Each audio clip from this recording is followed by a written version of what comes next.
வணக்கம்.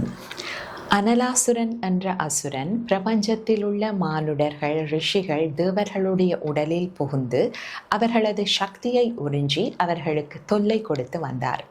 அனைவரும் விநாயகரிடம் சரணடைந்து தம்மை காத்தருளும்படி வேண்டி நின்றார்கள். விநாயகர் அனலாசுரனை உட்கொண்டு அவர்களை காத்தருளினார். அனல என்பது நெருப்பு. அந்த அசுரனை விழுங்கிய காரணத்தினால் விநாயகரது உடலில் உஷ்ணம் அதிகரித்தது.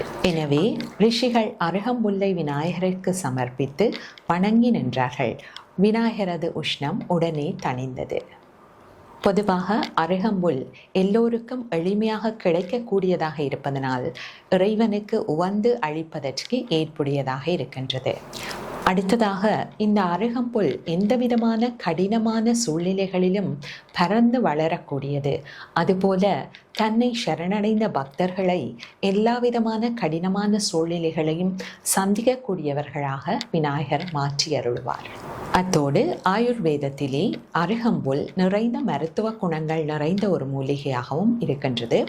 இது உடலின் உஷ்ணத்தை தணிப்பதுடன் உடல் கழிவுகளை நீக்கி உடலை தூய்மைப்படுத்துகின்ற ஒரு மருந்து மூலிகையாகவும் இருக்கின்றது. பூசை நிகழ்வுகளின் போது அருகம்புல் வைத்து வணங்கும் போது அது ஒரு நேரிய அதிர்வலைகளையும் ஏற்படுத்தக்கூடியதாக இருக்கின்றது. நன்றி.